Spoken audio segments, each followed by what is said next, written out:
consciente ou inconsciente, que coloca diante da inteligência supraliminar imagens que parecem ter sido formadas em outra parte.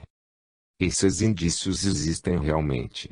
No capítulo sobre o gênio, e no capítulo sobre o sono, provamos a existência de determinadas categorias dessas imagens, cada uma das quais pronta a se manifestar ao menor estímulo, surgindo as figuras do sonho, durante um momentâneo obscurecer da consciência, as inspirações correspondentes ao desejo concentrado ou emoção meramente passageira do homem de gênio, as pós-imagens que se reproduzem em condições desconhecidas, muito depois de desaparecida a excitação original, as imagens lembrança que surgem em nosso espírito com uma vivacidade nem sempre desejada e, por fim, a exatidão das ilusões hipnagógicas feita para nos surpreender, ao revelar um estado de transição da vigília ao sono.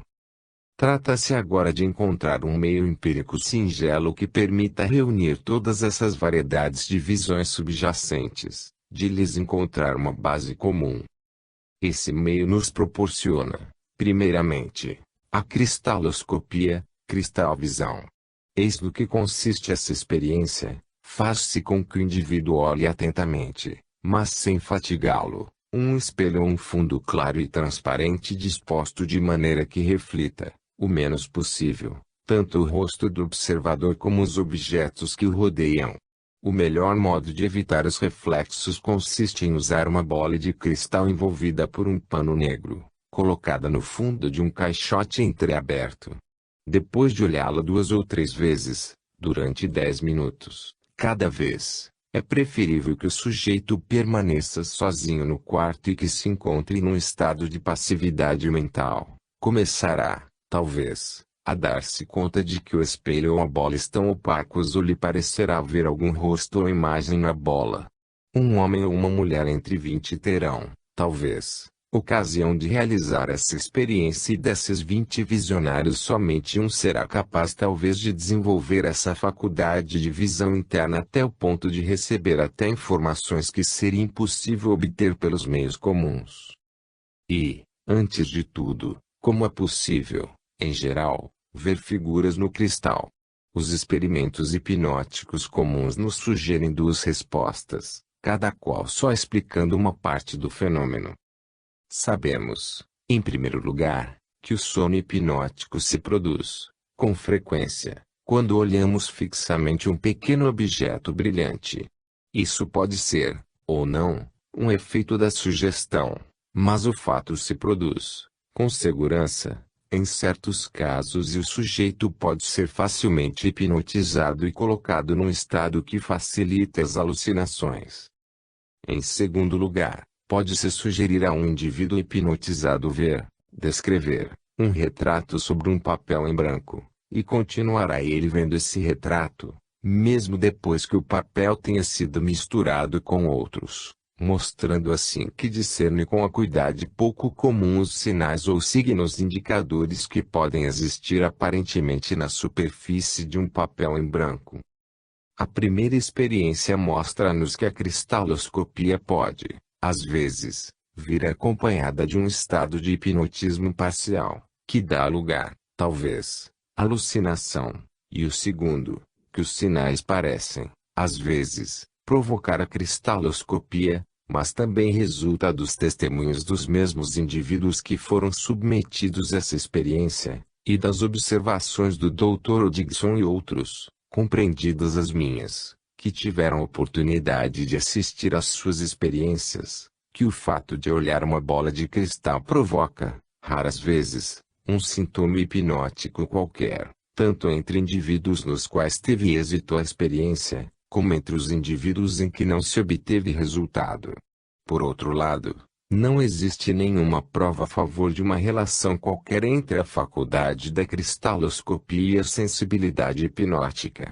Tudo o que se pode dizer é que essa faculdade está, com frequência, associada à sensibilidade telepática e, embora esta última possa ser frequentemente exaltada pelo hipnotismo, nada prova que essas 2 formas de sensibilidade caminhem sempre juntas. Outro fato, A conexão entre o cristal e a visão é das mais variáveis. Às vezes as figuras parecem claramente desenhadas no cristal e limitadas por ele. Outras vezes qualquer percepção do cristal e do espelho desaparece e o sujeito se assemelha a um clarividente, introduzido num grupo de figuras animadas com vida. Ainda mais, os sujeitos nos quais esta faculdade é levada ao mais alto grau podem passar sem o espelho e são capazes de ver imagens na simples obscuridade, o que os aproxima aos casos de ilusões hipnagógicas. Parece, pois, prudente, pelo momento, não ver na cristaloscopia mais do que um simples meio empírico de desenvolver a visão interna, de exteriorizar as imagens associadas às mudanças produzidas nos trajetos sensoriais do cérebro e provocados por estímulos vindos ou de dentro, ou de espíritos diversos do sujeito. As alucinações assim provocadas parecem absolutamente anódinas. Ao menos, não conheço casos em que elas se mostraram danosas em qualquer forma. Num certo sentido, a cristaloscopia deveria encontrar, logicamente, seu lugar nesta parte de nossa exposição. Com efeito, ocupamo-nos do controle da visão interna, e a cristaloscopia constitui, juntamente com a sugestão hipnótica, um meio empírico de estabelecer esse controle. Uma revisão geral dos resultados obtidos era necessária, do ponto de vista da comparação com os fenômenos da visão interna espontânea, com as alucinações verídicas de que vamos nos ocupar agora. Mas, desde outro ponto de vista, a cristaloscopia chega aqui de um modo prematuro, porque poucos dos fenômenos são de natureza que não apareçam ao leitor fantásticos e inacreditáveis. Essas visões não parecem estar submetidas a lei alguma. Depende do simples acaso que um indivíduo enxergue um esqueleto, que outro veja uma cena de sua infância, que um terceiro enxergue uma fila de letras, cujo conjunto não tem sentido algum, que um quarto veja uma representação do que um amigo distante está fazendo naquele momento. As visões cristalinas, cujas causas determinantes não conhecemos, podem ser consideradas como claridades acidentais que iluminam a visão interna, como reflexos sob uma curvatura estranha, indeterminada, que desfigura o universo ao atravessar e iluminar um meio incognoscível, constituído por substância anímica específica.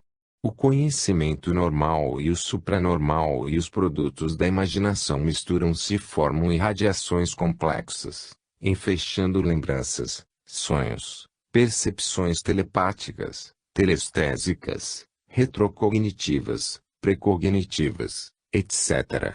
Existem ainda indícios de comunicações espirituais e de uma espécie de êxtase. É-nos impossível estudar todos esses fenômenos de uma só vez. Para voltar aos casos de automatismo sensorial espontâneo, vemo-nos obrigados a separar algum fenômeno fundamental que contém o princípio do qual derivam os demais fenômenos mais raros e complexos. Isto é relativamente fácil, porque a teoria da experiência real postula o princípio de que se a visão e a audição internas, cuja importância demonstramos, possuem realmente esta importância e um valor qualquer e se, na realidade, representam alguma coisa mais do que os sonhos e as meditações, devem obter cognições e informações de espíritos ou objetos distanciados e recebê-las de outra forma, que por meio dos órgãos dos sentidos externos. Devem existir comunicações entre as porções subliminares, como existem entre as porções supraliminares de diferentes indivíduos. Em resumo, a telepatia deve constituir a condição essencial de todos esses fenômenos. Vejamos como a experiência atual confirma esta opinião, em relação ao papel da telepatia, porque ao passar dos fenômenos provocados aos fenômenos espontâneos, veremos que estes últimos proporcionam, antes de tudo, uma prova a favor da transmissão de emoções e pensamentos, de um espírito a outro. Primeiramente devemos reconhecer que a telepatia deve existir, com certeza, em alguma parte do universo, se este último contém, de modo geral, as inteligências não encarnadas.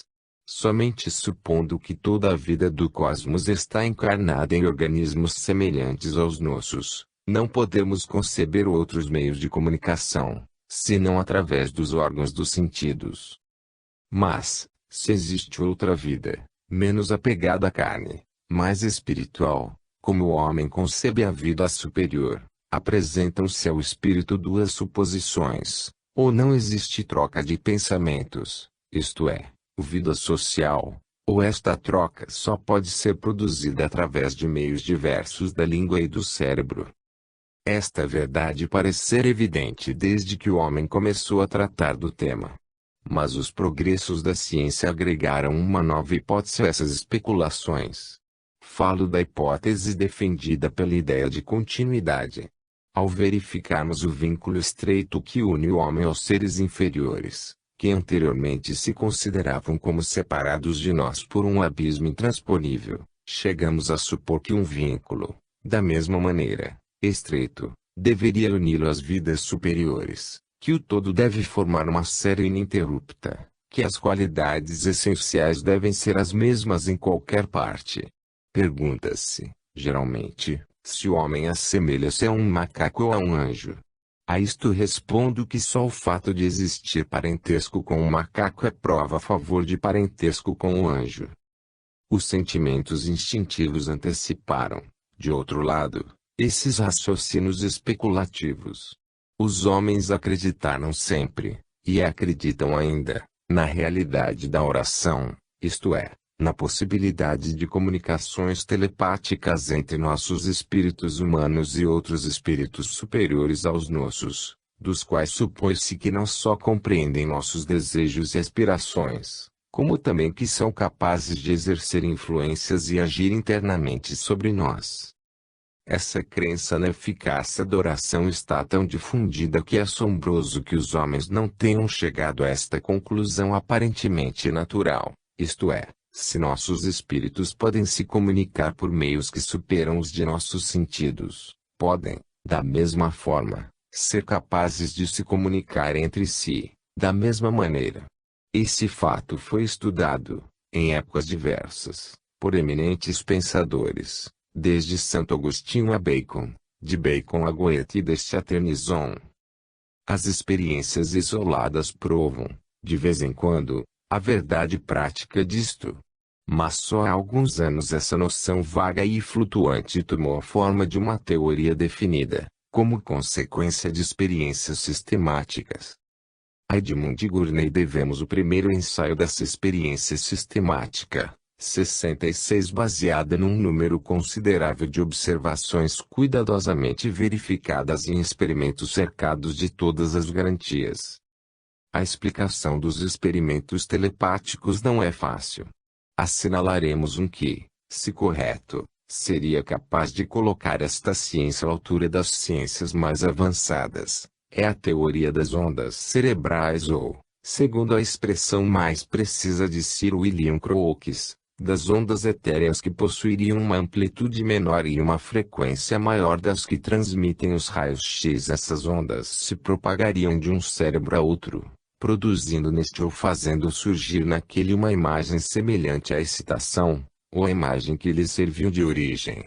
Essa hipótese é muito atraente porque relaciona uma atividade que, com certeza, existe, mas cujo efeito é desconhecido, a um efeito existente, mas cuja causa é desconhecida. No mundo das vibrações, nada parece tão natural quanto invocar outra vibração. Seria, com efeito, arriscado afirmar que um fenômeno qualquer perceptível aos homens não possa ser expresso, ao menos em parte, nos termos das ondulações etéreas. Mas, no caso da telepatia, a semelhança que sugere essa explicação, isto é, a analogia aparente entre a imagem emitida, por assim dizer, pelo agente, e a que percebe o indivíduo submetido à sua influência, como quando concentra a atenção sobre pedaços de papel e o indivíduo vê o papel inteiro, essa analogia está longe de ser completa. Pode-se dizer que o espírito do indivíduo percebe, modificada, a imagem transmitida pelo agente, até que a semelhança entre as duas imagens torna-se puramente simbólica.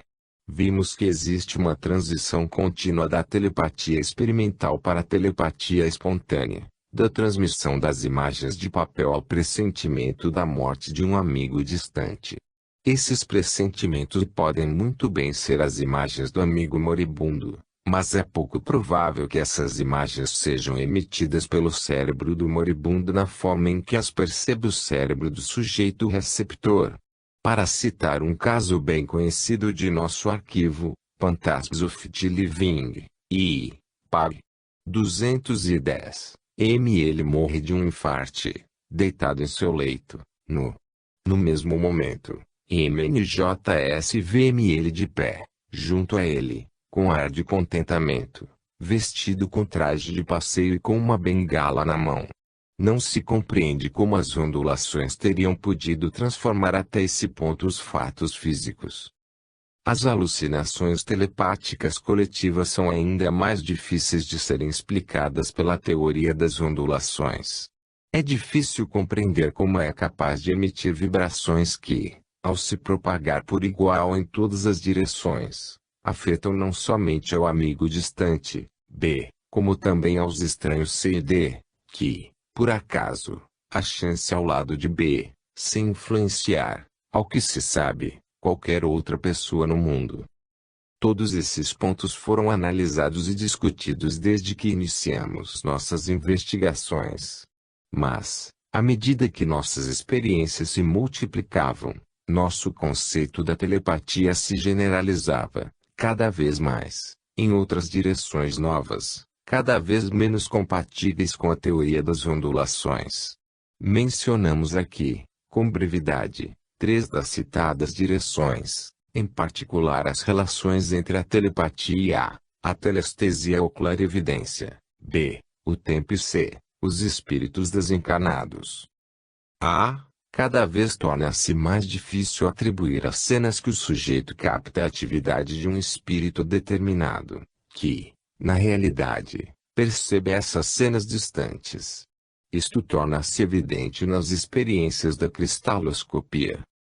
B. As visões através do cristal mostram, igualmente, o que podemos, do ponto de vista estritamente telepático, considerar como uma elasticidade demasiada em suas relações com o tempo. O indivíduo escolhe, por si próprio, o momento em que deve olhar a bola, e ainda que, com frequência, veja acontecimentos que se realizam no mesmo momento, pode igualmente ver acontecimentos passados e até, ao que parece, acontecimentos futuros. De minha parte, não posso negar o pré-conhecimento, nem traçar, através dessas visões tão complexas, uma linha demarcatória clara entre o pré-conhecimento e a telepatia. C. O conhecimento antecipado pode, caso se queira, ser considerado como uma atividade telepática exercida por espíritos desencarnados, e isto coloca num grupo de fenômenos que todos os que se ocupam de nosso tema devem ter reconhecido de há muito tempo. Ao reconhecer, em virtude da causa, que recebemos de pessoas mortas comunicações que chamaríamos telepáticas, se partissem dos vivos, podemos pensar que estas mensagens foram, igualmente, transmitidas por ondas etéreas. Mas, como estas ondas não podem, de modo algum, emanar de cérebros materiais, afastamo-nos, de tal modo, da hipótese primitiva das ondas cerebrais, que se torna muito difícil defendê-las. Tudo o que podemos dizer a respeito da telepatia é isto: a vida possui a faculdade de se manifestar à vida. As leis da vida, tal como as conhecemos, só são aplicáveis à vida, associada à matéria. Com esses limites, poucos sabemos sobre a verdadeira natureza da vida. Não sabemos se a vida é, unicamente, uma força dirigente, ou se é, ainda, uma energia efetiva. Não sabemos de que forma atua sobre a matéria. Tampouco podemos definir as relações que existem entre nossa consciência e nosso organismo. Atrevo-me a dizer que as observações telepáticas nos abrem determinados horizontes deste lado. Da mesma forma que certos elementos de um organismo individual, fazendo abstração da atividade material, influem sobre outro organismo, podemos aprender alguma coisa sobre a forma como nossa própria vida influi no nosso organismo e mantém, interrompe ou abandona sua curva orgânica. A hipótese que eu sugeri no Phantasms of Living em minha nota sobre uma possível forma de atividade recíproca psíquica parece-me que se tornou mais verossímil, em consequência das numerosas observações feitas desde essa época. Continuo acreditando, e agora com mais certeza do que em 1886, que se produz uma invasão psíquica, estabelecendo no meio que cerca o sujeito perceptor um centro fantasmogenético, que realiza um movimento de certa maneira relacionado com o espaço tal como o conhecemos, e um transporte da presença que pode ser discernido ou não pelas pessoas invadidas e que resulta da percepção de uma cena distante, da qual a pessoa que age pode não se lembrar. Mas os termos de que me servo, inicialmente, supõe uma associação de ideias cuja natureza pode chocar a vários leitores, mesmo os menos científicos. Valho-me da linguagem de uma psicologia paleolítica e pareço compartilhar dos hábitos de pensamento do selvagem, que crê poder viajar em sonhos e que o seu espírito pode perseguir e acossar o seu inimigo. Mesmo dando-se conta do que essas expressões contêm de chocante, e do retorno que parecem significar a conceitos tão antigos, não vejo outro meio de me desculpar senão percorrendo novamente, diante do leitor, o caminho que um crescimento gradativo de provas me obrigou, com o fim único de compreender todos os fenômenos, a usar frases e expressões tão diferentes das que Edmund de Gournay usamos em nossos primeiros trabalhos sobre esse tema, em 1883. Eis, sucintamente, os fatos. Quando nosso pequeno grupo começou, em 1882, a colecionar os fatos relacionados com as alucinações verídicas ou as aparições coincidentes com outros acontecimentos, de modo a sugerir a ideia de um nexo causal, demos-nos logo conta de que o tema estava apenas abordado. É correto que se citaram, vagamente, casos de diferentes gêneros, mas apenas alguns deles alcançavam esse grau de evidência, de que queremos cercar nossa exposição.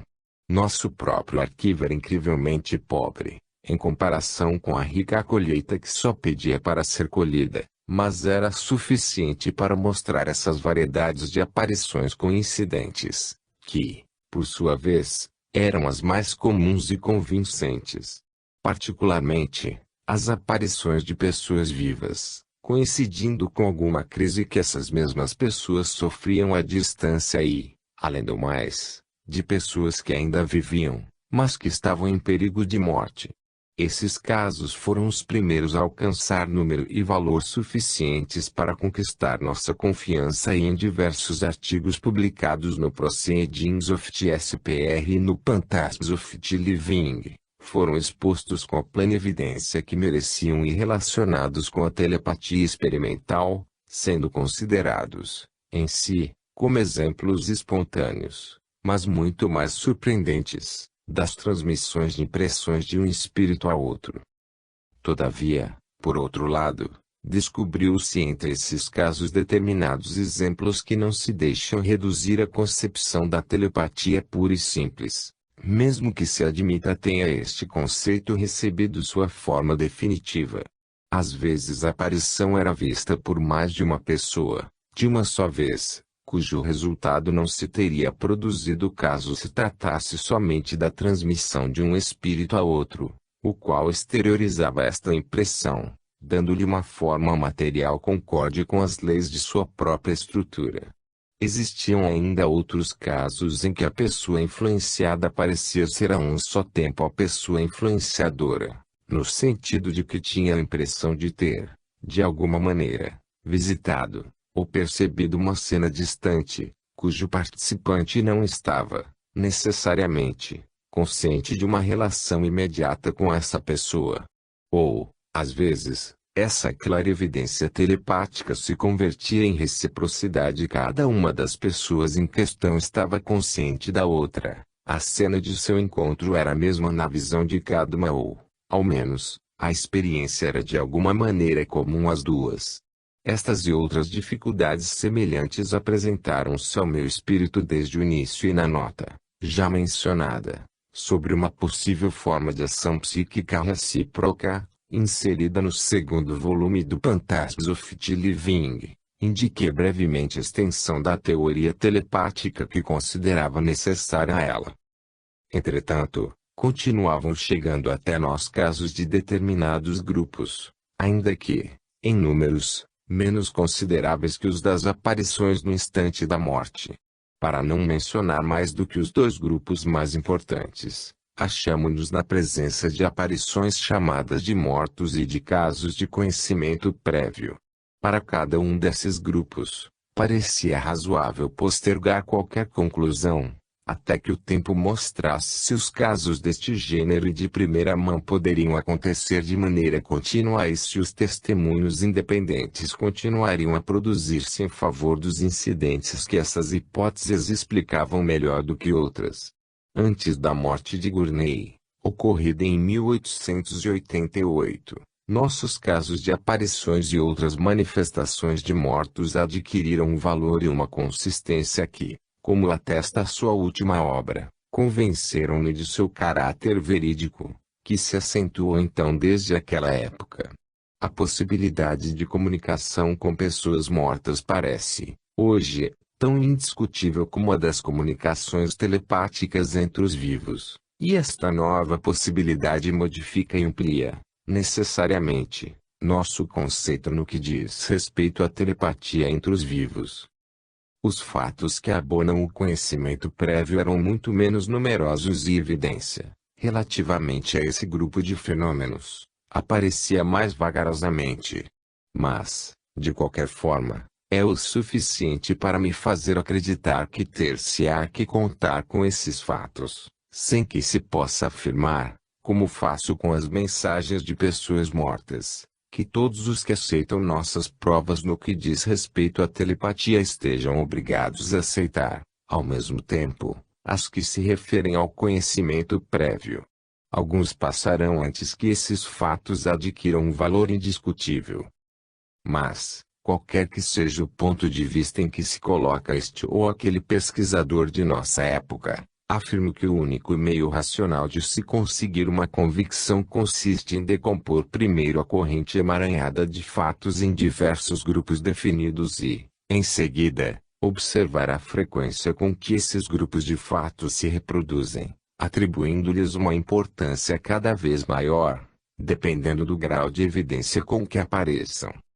Essa forma de proceder exclui, evidentemente, qualquer opinião a priori e reduz nosso conceito a uma simples classificação a que os fatos já conhecidos devem ser submetidos, de forma que possam ser compreendidos em seu todo. Minha psicologia paleolítica não tem outra ambição. Atenho-me, simplesmente, a exemplo de predecessores antropófagos, a encontrar uma fórmula que abarque todos os fatos observados. Quais as razões que tenho para acreditar que isto não é correto? Essa é a pergunta que sempre deve ser feita, quando se chegou a um convencimento, por meios diversos do que a especulação científica, da profunda ignorância com que encaramos o universo, como ele realmente é. Reconheço, em todo caso, que minha própria ignorância é imensa, que minhas noções, no que concerne ao que é provável e ao que é improvável no universo, não me parecem suficientes para separar os fatos que acredito devidamente provados e que não estão em contradição com outros fatos e generalizações melhor estabelecidos. Por mais amplo que seja o domínio dos fatos estabelecidos cientificamente, não representam, de acordo com a confissão dos cientistas mais autorizados, mais do que uma rápida vista a olhos no domínio desconhecido e infinito das leis. Desse modo, me vi levado a abandonar minha primeira forma de ver e, em lugar de tomar como ponto de partida o conceito de um impulso telepático que simplesmente se transmite de um espírito a outro, a colocar na base de todos esses fenômenos o conceito da dissociabilidade do eu, admitindo que diferentes frações do eu são suscetíveis de operar independentemente umas das outras, até o ponto de que uma não tome consciência dos atos da outra. No fundo, esses dois conceitos em grande parte se equilibram. Nos lugares onde se encontra uma transmissão experimental de pensamentos e mesmo das variedades mais comuns de aparições coincidentes, a segunda fórmula parece como uma variação inútil e não provada da primeira. Mas, desde que nos encontramos em presença de categorias difíceis, casos de reciprocidade, de clarividência, casos coletivos e, antes de tudo, manifestações de mortos, encontramos que o conceito de um impulso telepático, uma vez transmitido, fica abandonado a si mesmo, no que concerne ao efeito que deve produzir. Esse conceito, dizemos, necessita, para tornar-se evidente, ser analisado, examinado, manipulado de diversas formas. Por outro lado, exatamente nestas difíceis regiões, é onde se observam as analogias com outras formas de desintegração da personalidade e onde os atos de aparição e automatismo nos lembram os atos através dos quais se manifestam os segmentos da personalidade dissociados da personalidade primitiva, mas que operam através de um organismo que é o mesmo em ambos os casos. A inovação que pretendemos introduzir consiste em supor que os segmentos da personalidade são capazes de agir de uma forma independente, na aparência, do organismo. Uma semelhante suposição não poderia ter aparecido em nosso espírito sem a prova da telepatia e só pode ser mantida, dificilmente, sem a prova da sobrevivência, após a morte corporal.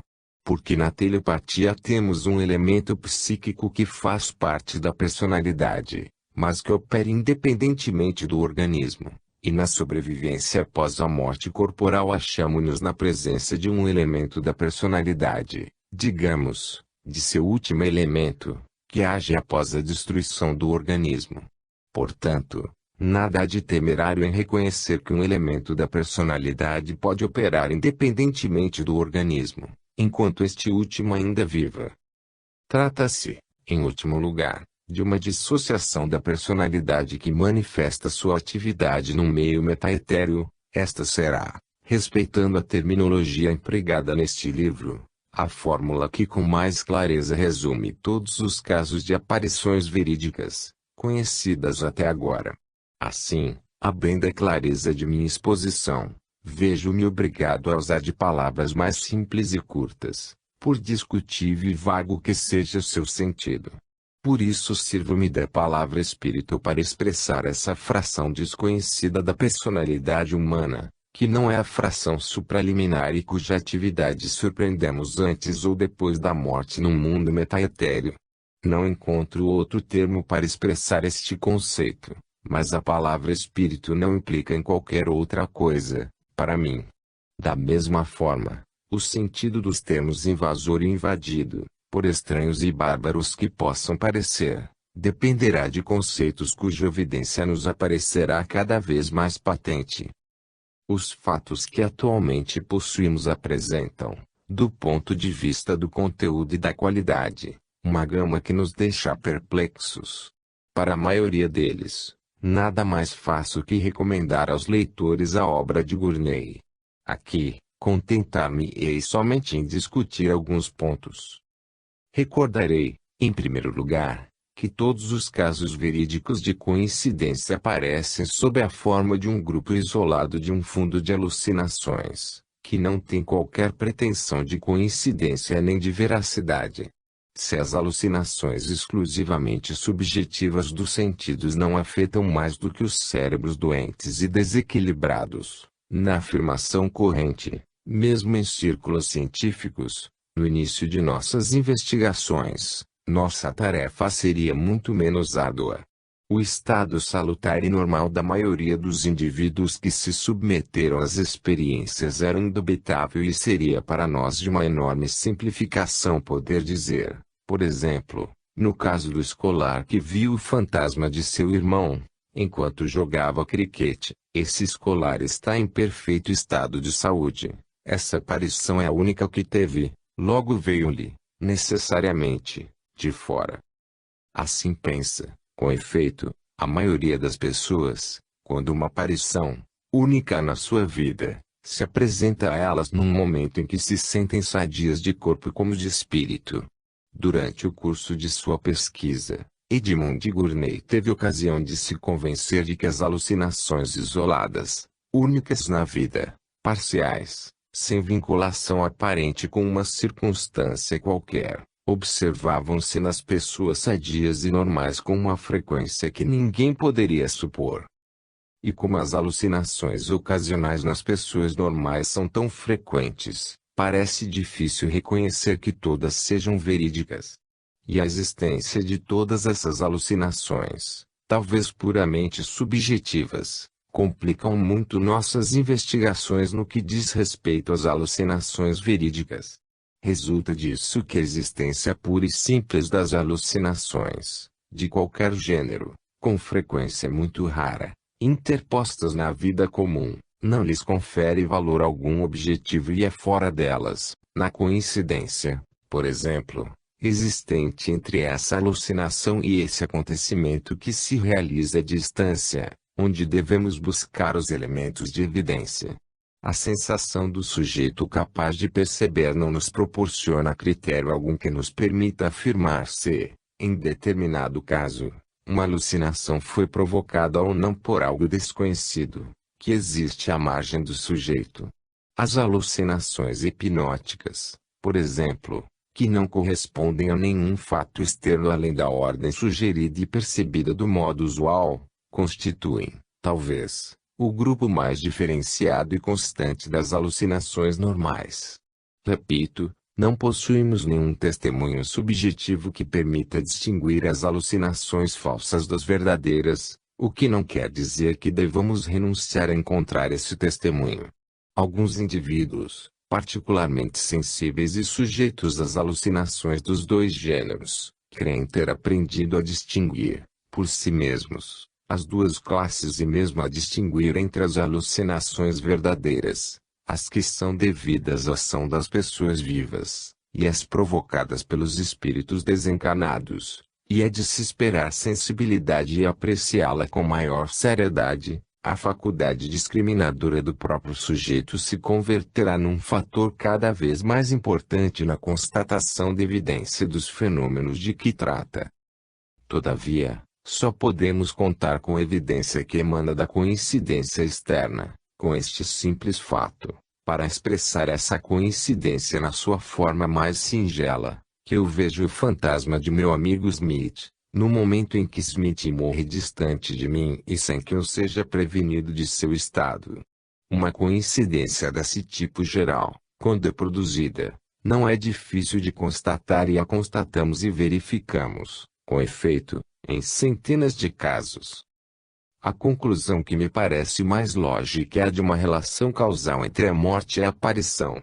Para refutar essa conclusão temos que discutir a exatidão do testemunho do sujeito, ou mostrar que a coincidência em questão é um simples efeito do acaso. Cada uma dessas questões foi objeto de uma discussão tão completa como frequente. Encontra-se exposta no relatório da Comissão das Alucinações Proceedings of TSPR, Vol. X. Não posso deixar de citar textualmente a conclusão da comissão.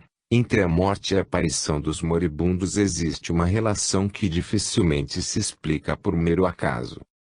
Ao formular essa conclusão, escolheram, com preferência, aparições no momento da morte, porque como a morte é um acontecimento único na existência humana, as coincidências entre a morte e as aparições proporcionam um elemento deveras favorável, do ponto de vista das investigações estatísticas. Mas as coincidências entre as aparições e outras crises que não a morte, ainda que inacessíveis à própria estimativa, rigorosamente aritmética, são igualmente convincentes. Esse grande agrupamento de casos espontâneos é o que vamos agora considerar. A classificação lógica desses casos não é coisa fácil, Porque cada narração pode ser considerada sob diversos pontos de vista. Inicialmente temos que considerar a natureza do acontecimento externo, morte ou crise, ao qual corresponde a aparição, em seguida a própria forma de aparição, conforme se apresente durante o sono, no estado de semissonolência ou durante a vigília. Temos, igualmente, que levar em conta o sentido especial que se encontra afetado, quer seja visto ou ouvido, e finalmente o efeito produzido, quer se trate de uma percepção coletiva comum a diversas pessoas de uma vez, quer se ache uma pessoa na presença de uma percepção eletiva particular a determinada pessoa. Uma destas divisões, a distinção entre os casos auditivos e os casos visuais, que foi suficientemente considerada na primeira coleção do Phantasms of the Living, pode ser deixada de lado. Os dados estatísticos das alucinações visuais, auditivas, bissensoriais ou trissensoriais foram determinados com suficiência, no que permitiam os documentos de que se dispunha, e, uma vez que supomos não se tratar de visão ocular nem de audição auricular, a questão de saber que sentido interno se encontra mais facilmente estimulado em cada sujeito determinado perde sua importância. Essa distinção pode muito bem, com algumas outras, ser discutida no que diz respeito a cada caso individual, mas devemos colocar na base de nossa classificação geral um caráter mais fundamental. Não obstante, uma das vantagens do conceito de invasão ou de incursão psíquica, a qual já fizemos alusão, consiste, com precisão, em que esse conceito é suficientemente fundamental para servir de base à classificação geral de todos os casos narrados, talvez, de todos os casos de aparições. E, ainda que existam certos casos para os quais o termo metafórico de invasão possa parecer demasiadamente forte, enquanto que a antiga metáfora de influência telepática seria suficiente, esses casos, ainda que, de certa maneira, sejam incompletos, entram com semelhante naturalidade nas mesmas divisões. Seja o agente ou o espírito supostamente invasor ou incursivo, num determinado caso, e pelo sujeito invadido, um espírito que desempenha papel mais passivo, que recebe e, às vezes, enxerga a visita de naturalmente, com frequência, se não sempre, por sua vez, um sujeito capaz de perceber, que adquire os conhecimentos ao mesmo tempo em que os comunica, com a restrição de que seu eu subliminar, que realiza esta incursão, nem sempre dá notícia dos resultados ao eu supraliminar que é o único acessível à observação externa. Temos necessidade de um esquema que compreenda, de acordo com o conceito da invasão ou incursão, todas as ações telepáticas observáveis, desde as correntes de pouca intensidade que imaginamos passando incessantemente de um homem a outro, até um ponto, reservado para os capítulos seguintes, em que uma das partes da ação recíproca telepática deixou, definitivamente, o invólucro carnal. O primeiro termo da série será, forçosamente, um pouco ambíguo, mas o último nos conduzirá ao limiar do mundo espiritual. Iniciemos, pois, pelos casos em que a ação do fragmento incursivo da personalidade é a mais fraca, a menos capaz de afetar a outros observadores ou a ser mantida na memória do sujeito, inclusive durante a vigília. É, naturalmente, difícil tornar esses casos evidentes. Frequentemente, só por acaso se observam essas incursões psíquicas débeis e sem objetivo, e isto de forma a nos fazer considerar como algo que apenas vai mais além da ilusão subjetiva do observador. Como uma visão fortuita, por exemplo, de uma senhora sentada em seu quarto, ou de um homem que volta para casa às 6 horas, pode ser observada, por um lado, de uma imagem-lembrança, e por outro, do que se poderia chamar imagens de espera.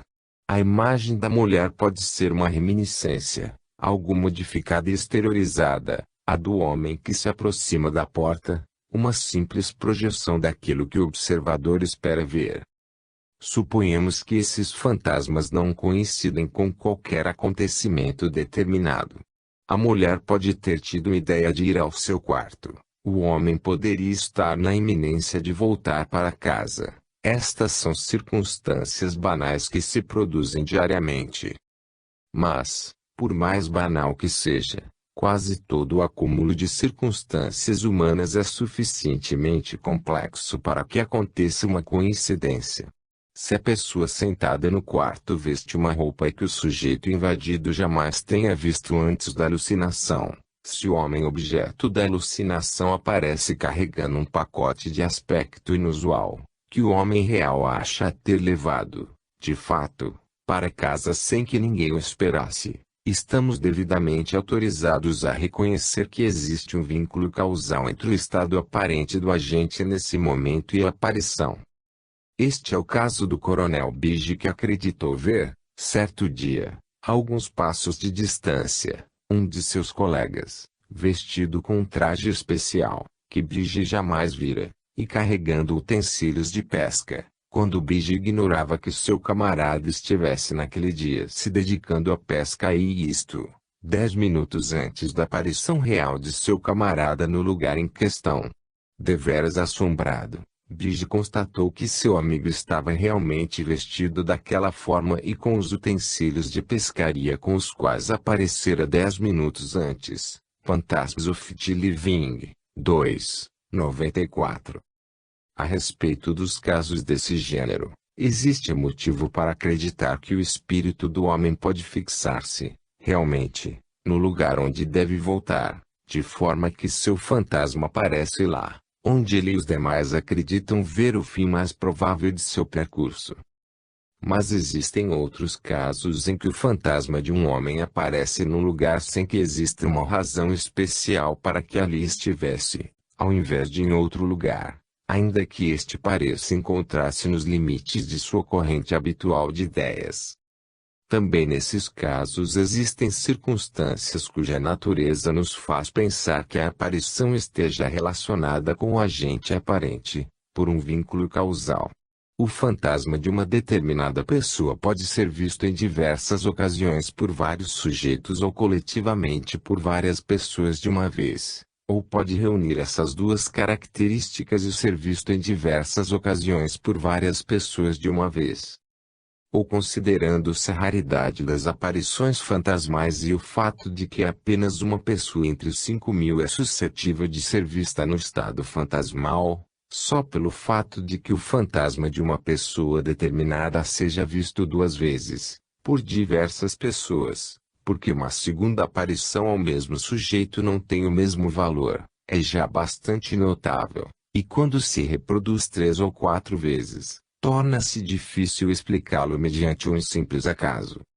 É o caso da Sra. Hawkins, cujo fantasma foi visto por 4 pessoas, seus 2 primos, sua empregada e seu filho, em intervalos mais ou menos distanciados e, na primeira vez, por 2 pessoas simultaneamente de forma absolutamente idêntica. Phantasms of the Living, 2, 78. Em outros casos, a percepção foi coletiva, ainda que não repetida. Foi o caso das 2 irmãs CJ e HI, que se encontravam na igreja, uma tocando o órgão e a outra escutando, e viram o fantasma de uma terceira irmã que, conforme foi mais tarde comprovado, encontrava-se nas proximidades da igreja, onde teve intenção de entrar mas não o fez, por ter se atrasado na biblioteca paroquial onde estava, ocupada em estudar os documentos familiares de seu tio, pastor. Apareceu às suas irmãs com o mesmo traje que vestia enquanto permaneceu na biblioteca e trazendo nas mãos um rolo de papéis, informação da Comissão de Alucinações, Proceedings of the SPR, X, Pag. 306. É possível que neste caso a terceira irmã estivesse ocupada com alguma ideia supraliminar ou subliminar da cena em meio da qual aparecia seu espírito e que uma de suas irmãs ouvisse por um mero ato de tranquilo reconhecimento, comunicando a outra a sua impressão telepática, fazendo com que visse a mesma figura. No caso da Sra. Hall, Phantasms of the Living, 2, pág. 217. Apareceu seu próprio fantasma ao marido e a dois familiares, enquanto todas estas pessoas se encontravam sentadas à mesa. Ninguém pareceu assombrar-se com aquela aparição, parecendo a própria senhora Hall completamente estranha à sua personalidade, como se fora um quadro ou uma estátua. A questão da verdadeira importância do coletivismo da percepção reconstitui, sob outra forma, o problema da invasão para a qual nossa exposição a miúde nos encaminha.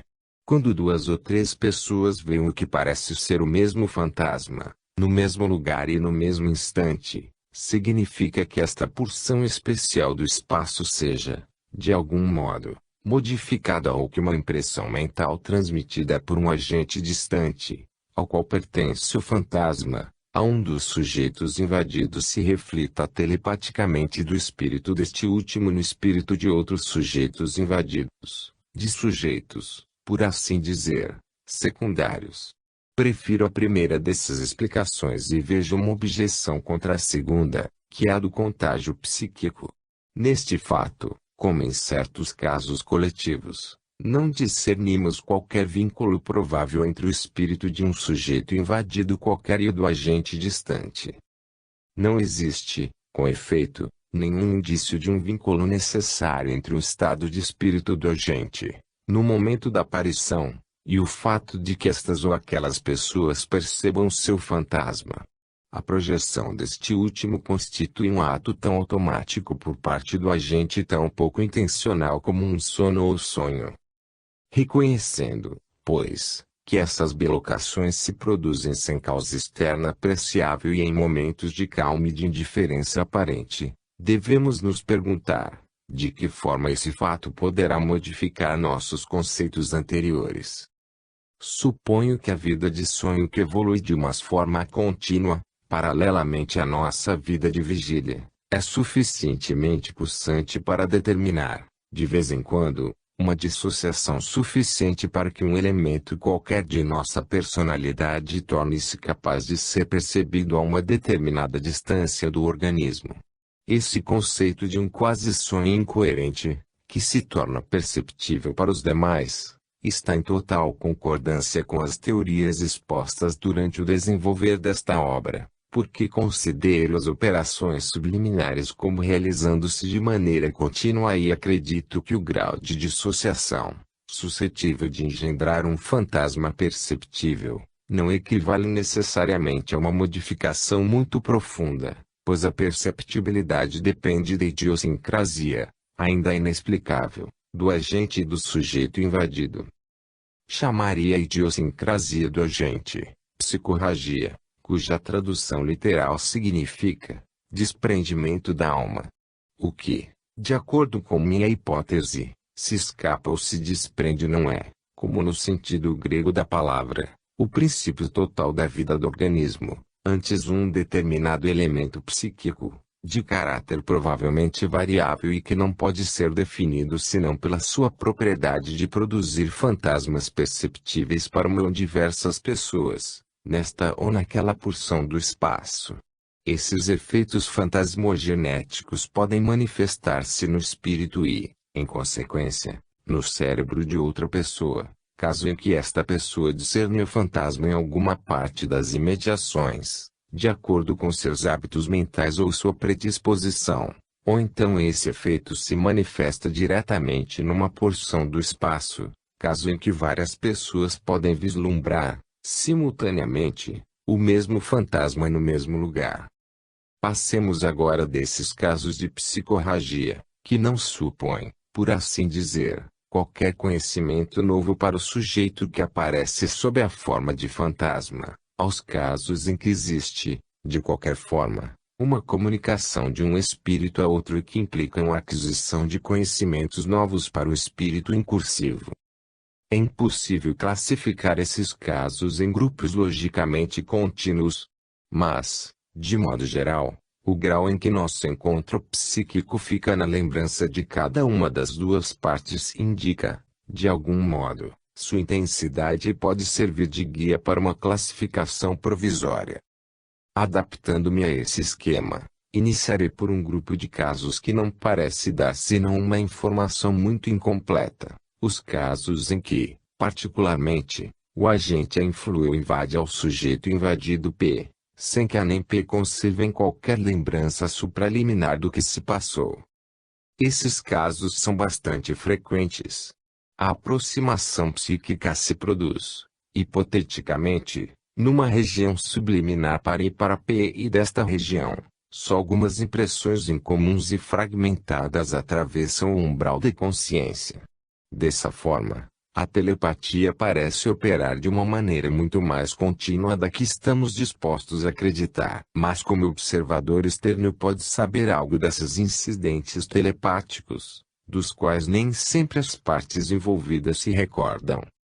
Na vida comum podemos, às vezes, saber, pelos assistentes, os incidentes que as partes envolvidas não nos comunicam. Pode existir assistência, testemunhos, dessas invasões psíquicas. Essa questão é de grande importância teórica.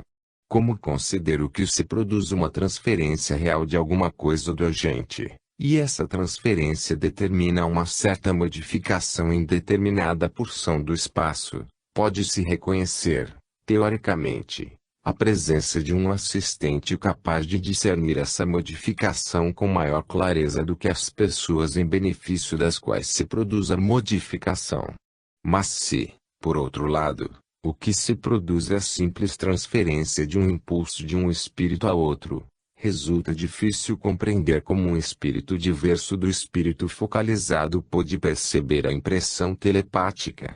Sem dúvida, nos casos coletivos, de pessoas sobre as quais o agente não demonstra interesse algum, ou cuja presença, ao lado da pessoa a que se supõe se dirija, lhe é desconhecida, recebem realmente a impressão da mesma forma que a pessoa focalizada.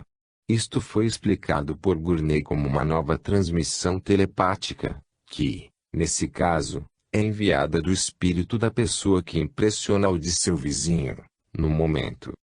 Uma suposição desse teor, já bastante problemática em si, torna-se ainda mais, quando, como sucede frequentemente, a impressão telepática não adentrou ao espírito da pessoa principalmente visada. Quando, nos casos desse gênero, um assistente percebe a figura do agente, supõe-se que a percebe como simples assistente, não como a pessoa que sofre a influência telepática do sujeito ao qual a comunicação se dirige, já que, na realidade, este nada percebe. É o caso de Francis Redel, Phantasms of the Living, I. 214, que certa noite, quando estava para adormecer uma das suas pacientes, gravemente enferma, percebeu o fantasma da mãe dela, que ele não conhecia e que não podia ter visto antes, mas de quem pôde fazer uma descrição muito exata mais tarde quando a genitora lá chegou por ter recebido a notícia da morte da filha. Todas as pessoas às quais Francis Redel contou a sua visão ficaram assombradas da semelhança entre a visão e a pessoa real. Inclusive, descreveu determinado vestido, bem como um castiçal, dos quais foi confirmada a existência pelos pais da enferma. Eis o que deve ter se passado naquele caso. A mãe, inquieta pelo estado de sua filha, fez-lhe, por assim dizer, uma visita psíquica enquanto as duas dormiam, e, ao fazê-la, modificou um trecho do espaço, nem material nem oticamente, mas de tal forma que as pessoas suscetíveis que se encontravam naquele trecho do espaço puderam distinguir, de algum modo, uma imagem que correspondia, aproximadamente, ao conceito que existia no espírito da mãe, relativo ao seu próprio aspecto, enquanto que a mãe não se lembrava de ter pensado em sua filha naquela noite e, como a filha morrera, não se podia saber se ela, como Francis Redel, percebeu a imagem de sua mãe. Temos também o caso do marinheiro que, cuidando de um de seus companheiros moribundo, Phantasms of the Living, 2, 144, enxergou ao redor de sua maca umas figuras enlutadas, que lhe pareceram representar a família do moribundo. A família, sem estar informada exatamente do estado de seu chefe, alarmou-se ante os rumores que pressentiu, com razão ou sem, por indício de algum perigo que a ameaçava. Suponho, então, que a mulher fez a seu marido uma visita psíquica e vejo, nos trajes de luto e nas figuras das crianças que acompanhavam a mãe, uma representação simbólica desta ideia: meus filhos vão ficar órfãos. Essa interpretação parece mais provável do que seria na aparição dos filhos